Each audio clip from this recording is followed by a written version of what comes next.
Do you want to be a loving and supporting wife? But maybe you just don't know exactly how to do that. Maybe two parents were never modeled for you. Mom and dad were never modeled for you. Maybe they took all their arguments behind closed doors and you thought they never argued. You never figured out how to take care of a disagreement. Or maybe you want to be a loving and supportive wife, but sometimes your emotions just take over. Or maybe you're exhausted and your cup is empty. Well, I'm Connie Durham, and I'm the host of The Extraordinary Marriage. And today I want to share with you, me too. It happens to all of us. First of all, for me, I've struggled all my life with never feeling like I quite measure up. I don't feel like I measure up as a wife, a homemaker, in business. I always am struggling to figure out what can I do better, and often I focus on all the negatives that I haven't done or what's not working instead of thinking about what did I do for the day? What am I doing well? Well, sometimes we're just not sure where to start. And sometimes we're our biggest judge. I know my husband never holds me accountable. Actually, I probably hold him accountable, but he does not really hold me accountable. Like, what did you do today? But I myself struggle, and I am sometimes my worst enemy. So, what happens when we're having this trouble? What happens when we're challenged with this day in and day out? I've been married over 40 years. I'm always trying to do better. I'm always feeling like I don't do good enough. Well, what happens? You know what? We have to figure it out. We have to stop and figure out how to be proactive instead of being reactive. Listen to that again. You need to stop and learn to be proactive. What do I have to do to keep out of this state of mind so that I don't end up reactive? Because to be honest, that when I am reactive or I am down on myself, then it like sucks the energy out of me. It sucks the happy out of me. It sucks the proactivity of doing important things or getting things done. And when my husband comes in, I'm not in the best mood because I'm feeling needy because I'm feeling down and out. Does anybody relate to that? Anybody relate to that? All right. So what happens if we could be proactive instead of reactive? Well, at one point, we had a dead tree in our yard. Our yard is full of trees. There are trees everywhere, but there was a dead tree that suddenly died. One week it had beautiful green leaves, and the next week I was swimming in the pool in the backyard and I saw dead leaves hanging on that tree. And I just watched it as it just died very quickly, little by little. Really odd, kind of suspicious. But I watched that tree die and I knew that little by little, all the limbs were falling off because it was dead. And my husband said to me, because he is proactive, and a lot of times I'm a procrastinator or I didn't want to spend the money to do it. But he said, we need to cut that tree down. But often he leaves things up to me because I'm the money pincher. I'm the one that's pinchy with the money. He left it up to me and I'm like, ugh, it would cost so much. It would cost like probably 1,500, a couple $1,000 to cut the tree down. So I'm thinking, it'll be okay. Because even though I am hard on myself, a lot of times I'm kind of nonchalant or I feel like, oh, it'll work out. Kind of look at the positive. It'll be okay. But sometimes it won't be okay, and we need to pay attention and we need to make some changes. Well, guess what happened with that? That tree died, all the limbs fell off little by little. I just watched them. Sometimes I would hear things pop onto the roof, and I would go outside and look and think, is it a big limb? But one day, we were actually redoing a bathroom in our master bath, and half the stuff was out of the room. We hadn't put in our new carpet yet. We were redoing some things in our whole upstairs. And my husband yelled from the upstairs, and water was pouring through the air condition vent. So upstairs, the vents for heating and air are in the ceiling. So quickly, this water is pouring like a waterfall through the air condition vent. and we realize there's a couple other holes in the ceiling in the master bedroom. Yeah, can you guess what happened? Yeah, it was pouring down rain outside, and that tree had dropped a big giant limb, which poked two or three holes in our roof, and water was pouring through the vent. Now, had I allowed my husband to be proactive, of which he is very proactive, had I allowed him to go ahead and get that tree cut down, that wouldn't have happened. So, guess what?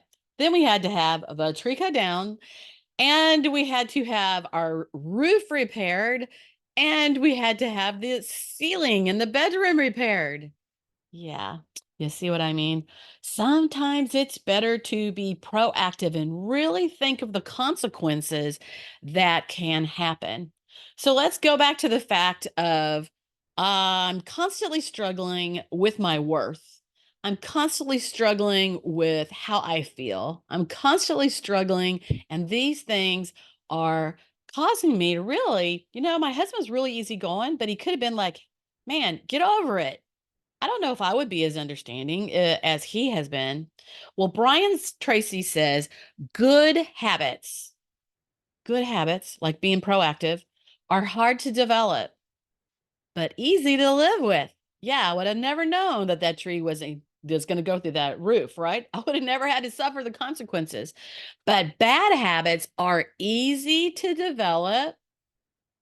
I think I've got a few of those, like eating when I don't mean to, or every time I'm trying to eat healthy and then I grab some ice cream or I'm looking for some potato chips. Bad habits are easy to develop, but hard to live with. The habits you have, what kind of habits do you have? And the habits that have you, as in the habits of procrastination that has me, will determine almost everything you achieve or fail to achieve. So, I mean, that could go upon what kind of mom you want to be for your kids, what kind of lifestyle you want to have, what kind of marriage you want to have. The habits that have you will determine almost everything you achieve or fail to achieve. So I can kind of think about those. As a kid, I danced. I went to dance class several times a week. I worked hard at that because I loved it and I had a passion for it. And later I taught dance.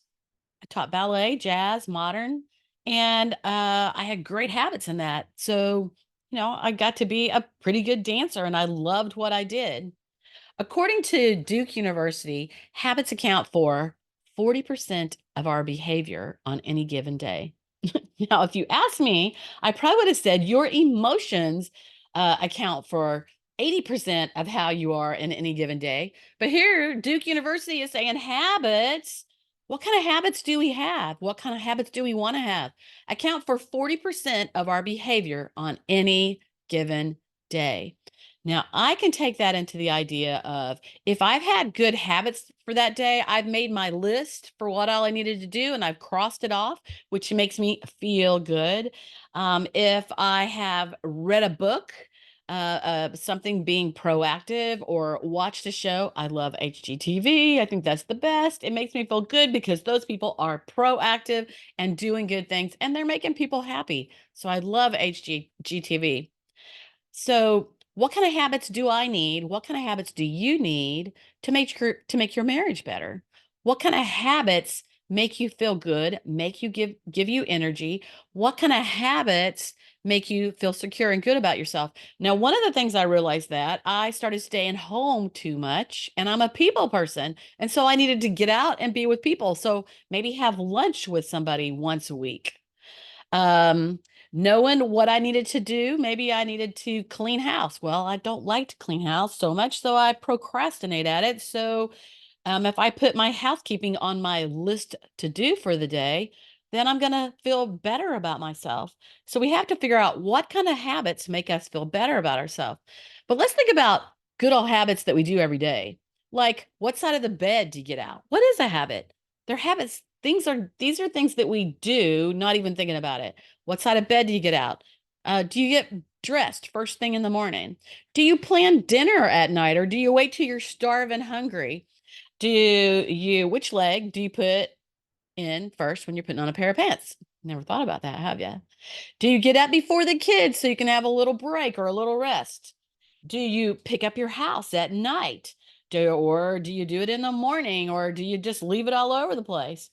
Do you attend church every week? Maybe as a student, you made a habit of never missing a day at school. Habits. What tone of voice do you use when you're talking to your spouse?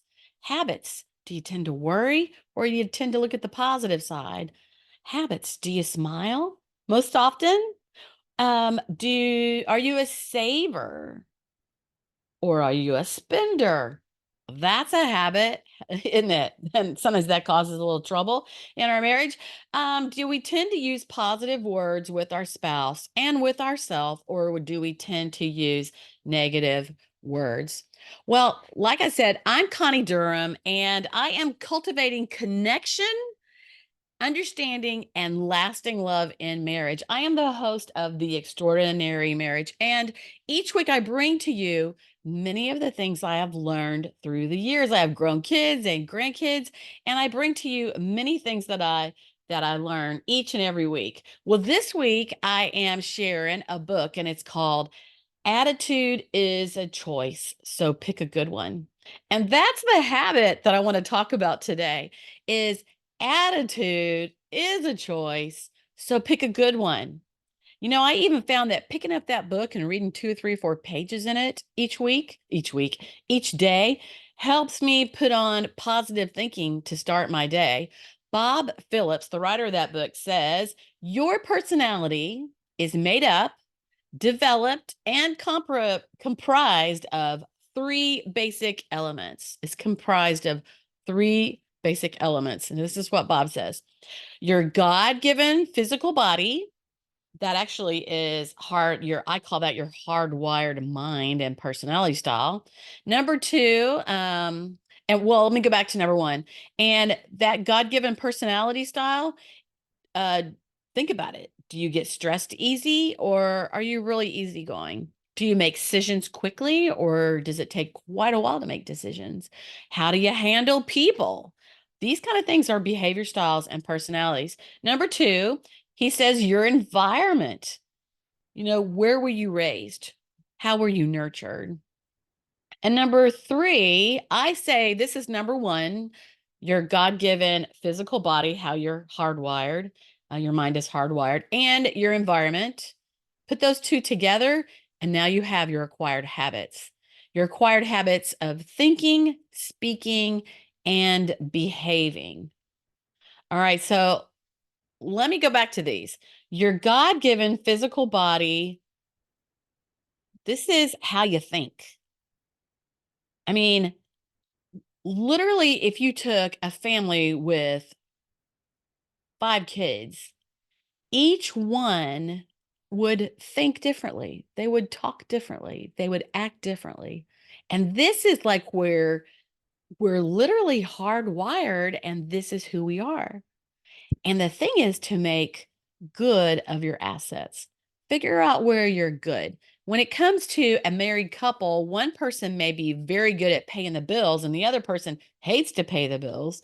One person might be good at researching the vacation so you can plan a great vacation, and the other person wants to just fly by the seat of their pants. Um, Thinking about it, and figuring out what you're both good at. And then your environment is, like where you were raised. Were you loved and nurtured? Did you have 2 parents or 1 parent? Did you live in a safe place? Did you feel secure? Did you have a lot of friends? The environment of which you were raised. Were you allowed to talk disrespectfully, or was it demanded that you talk respectfully, not only to your parents, but also to other people, or were you allowed to not do that? Did you play the blame game? Hey, if you're only child, there was no one to blame, right? But a lot of kids all pass the blame on to somebody else. And sometimes that happens when we get married and people play the blame game. So all these things are acquired habits, and they make the difference in how you think, speak, and behave.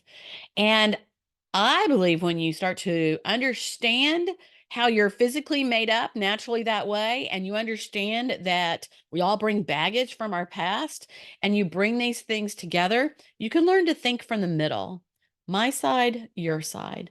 You can learn to use a tone of voice that keeps peace in the family, not that tone of voice maybe you learn from your parents, but a tone of voice that keeps peace in the family. And you learn how to control your emotions because you begin to recognize your emotions. I call these in a lot of my teachings how you think, how you act, and how you respond. And that each of these things are predictable upon your behavior style and your personality style. They're kind of the same.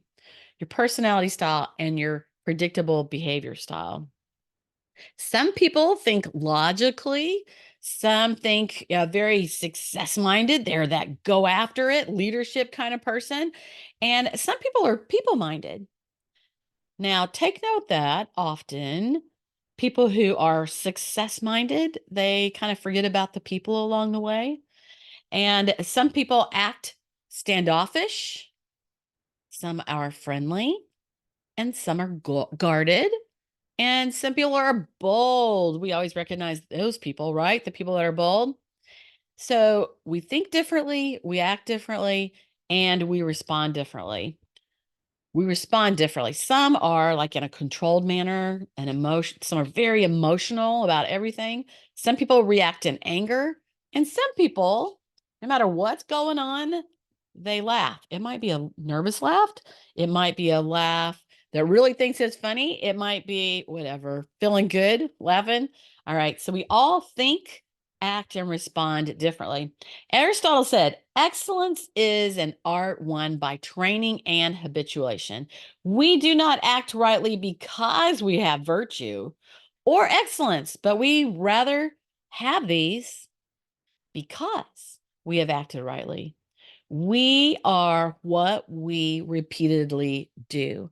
So if we're having that trouble of frustration, not feeling enough, um, it drains our energy, then we have to figure out how to be proactive and what to do so that we can feel differently.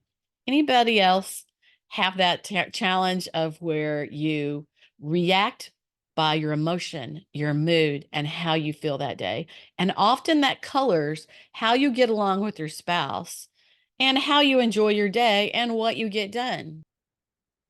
Habit is what we repeat and do constantly. Habits are something we practice until they're just a habit and we don't even have to think about them. Like piano. People who practice the piano constantly become great at playing the piano. People who practice picking up as they go, they have a clean house. People who practice kindness with people have lots of friends. It's a habit of being kind to people. Even the cashier that you just had trouble, they overrang and charged you extra for something, and you're still kind to them. So there are people, though, that have the habit of blaming someone else for their wrongs. Some of the kids taught me the other day at youth group, and some of my grandkids had also mentioned this some while back. It was called gaslighting. And that's where you're having trouble with your thoughts and you are thinking this and thinking that, and then you blame the other person for it. Yeah, I think that happens in marriage too, doesn't it? We're having a hard day, and then we go grumbling and mumbling, and our spouse feels like they're having a bad day. Also, there's people who have no empathy. If you want someone to empathize with you, and yeah, we all do when we're sick with the flu or whatever, or we got a broke leg, or our back is hurting, or we lost our job. We want somebody to have empathy for us, but we have to have empathy for others first. All right. So when we're building habits and we're becoming all that we want to be, we have to start out with the small things first. And each situation is different. First, seek to understand the situation and the other person. All right. So when it comes to marriage, you want to seek to understand the situation and the other person. So let's think about the person who's been at work all day. Maybe we've been home. I do that. I work from home. So maybe I've been home all day and my spouse comes in from work and he's happy and he's singing and maybe I've had one of those bad days where I didn't cross off the things on my list and I'm feeling frustrated with myself. I have to stop and think about what kind of day did he have? And I'm glad if he had a great day, right? So asking him questions and turn my attention on him and seek to understand how his day was. Well, guess what? He turns around and he does a little bit of the same for me. The second thing is put yourself in the other person's shoes. And so that's kind of what I was just talking about. What's it like for that mom who's home with, you know, four kids all day long? You got to stop and put yourself in their shoes. Or even better than that, you let dad stay home with the kids all day. See how that feels. All right. So put yourself in the other person's shoes and think, what does their life look like? What did their day look like? What did they have to do? What kind of challenges came up in their day? What did they have to deal with? Putting yourself in the other person's shoes. The third thing is change your thoughts. I'm thinking negative thoughts. Change your thoughts by reading good things, positive things, watching good, positive things on TV. A lot of times, reality TV has a bunch of people fussing and fighting. And do we want that in our home? Why do we like to watch that? I'm not real sure. I don't watch it. So, changing your negative thoughts comes from reading, watching, listening to good things, listening to some positive, uplifting music, being around good people. So, starting with small things, seeking to understand a situation and understand the other person, put yourself in their shoes and changing your own thoughts when they're negative. All right, lasting change comes from squashing negative thoughts, being aware that you're having those negative thoughts and squashing negative thoughts and replacing those with, because you know what? They're there unless we replace them with something positive, thinking good things, kind things, caring things, treating people the way we want to be treated. That's the rule. Treat others the way you want to be treated. So, who's ready to embrace a better life? I hope you're still with me. All right. So let's think about this. Number one, you have to be aware and you have to pinpoint the habit that is giving you trouble. I remember some years ago, only a few years ago, actually, I had the habit of saying yes when I didn't really want to say yes and I really wanted to say no. Well, that was nobody's problem but mine. But when I would say yes, I would feel frustrated because I was going to have to follow through because I had the habit of follow through. And if I said yes, no matter what, I was going to be there. I was going to do that, but I might not be doing it with the best attitude. Literally a week or two before whatever event or whatever said thing that I said yes to that I didn't really want to do, I would start feeling frustrated. It was Here we go back to the first part of today's episode. I would start becoming frustrated. It would start to drain my energy because I started to feel negative energy because I said yes and I didn't want to do whatever it was. But here's the catch on that. If I said no, I felt guilty for saying no. So now there's no good answer to this. If I say yes, I'm going to have drained energy and feel frustrated because I didn't want to do that. And if I said no, then I felt all guilty about it. There goes that self-sabotage that nobody else made me feel guilty about it. I made myself feel guilty about it. So one day I listened to a motivational speaker and they said, let your yeses be yes and your nos be no. And that day, I heard that before. I heard that many times before. But that day, it hit me. Let my yeses be yes and my no's be no. And that would mean that every time I said yes, it was because, yes, I want to do that. Yes, I want to help you with that. Yes, I'll serve and do that. Yes. And I would be happy with my yes.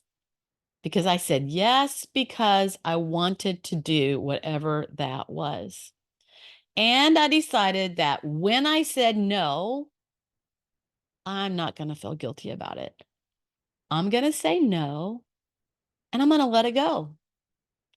Now, the way I did that was it doesn't happen. Nothing happens. Like new habits don't happen overnight. You have to repeat them over and over. You have to practice the habit. And for me on that one, I decided that day, I actually heard that again at a church sermon where there was actually a verse from the Bible. I actually need to remember what that verse is, but it was a verse from the Bible and the pastor used it. And when he said it from the pulpit, I looked it up quickly where he was reading at, and there it was. Let your yeses be yeses and your noes be no. And I was like, oh my gosh, this is a sign from heaven. Well, let me tell you, it was because it freed me up. And I'm basically a positive person, and it gave me energy. I did no longer allowed myself for my energy to be sucked out of me whenever I couldn't step up and meet what I thought was other people's expectations. So I started repeating to myself every day, let my yeses be yes and my noes be no. Let my yeses be yes and my noes be no. This is your nugget today. Somebody needs to hear this. And I repeated it every day. Every time I would think about it, I would repeat it. I would repeat it and I would repeat it until suddenly one day I wasn't. But guess what? It had become a habit. And now I had learned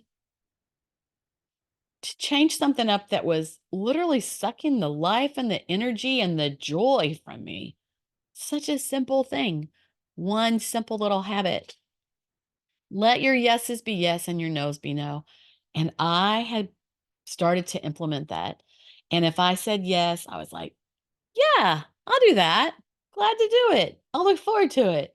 And if I said no, I was like, let my yeses be yes and my noes be no. And it didn't drain the energy from me anymore. But habits take work. You got to be aware of them. You got to figure out what you got to do to change them. And then you've got to practice them until you get them. And sometimes it's a mindset and saying it in your head, just like I did over and over. All right. So that's awareness. So, first, if you want to make a change, you have to be aware of it. Second, you have to identify what's causing the negative thoughts and actions. It might be a bad habit. It might be that you're exhausted and you just have no energy to give, and that causes the problem. Um, so identify what's causing the negative thoughts or actions because you're aware of it. Now you're identifying what's causing them. Number three, focus on eliminating that negative thinking. Focus on eliminating that negative thinking. How is that? Remember, you got to replace it with something good. Listen to something good, read something good, be with a good talking, positive friend. You got to replace it. Four, clarify and start right thinking. Listen to motivational speakers. Figure out what is right thinking. I think about that. I think about what are good values? What is true? What is noble? What is kind? All right. Clarify and start right thinking. And five, you got to have a strong commitment. And you can usually work on one thing at a time. Sometimes we think like good news, a New Year's resolution where we think, oh, I'm going to do these 8 things next year and I'm going to do them great. No, you can pick out one thing at a time until you got it, until it's become a habit. I got to have a strong commitment. All right, here's that quote. It said by an unknown person. It says, more powerful than the will to win is the courage to begin. Remember procrastination? Kill procrastination. More powerful than the will to win is the courage to begin. He who steps out the door already has a good part of his journey behind him. And I know whenever I'm frustrated because I haven't began or I'm not doing something I need to be doing, as soon as I step into it and I do that first step, it gets easier. So, number one, put off selfishness and put on thoughtfulness. It doesn't matter how your spouse is when they come in the door. It matters about our mindset, right? Put off our selfishness and put on our thoughtfulness. Let's think about them instead of ourselves. Number two, stop being fearful afraid to talk to people, afraid to share your problems, afraid to share where you need help, and be bold. Number three, stop being indifferent. Be compassionate. Be compassionate and thoughtful and kind. Four, let go of unbelief.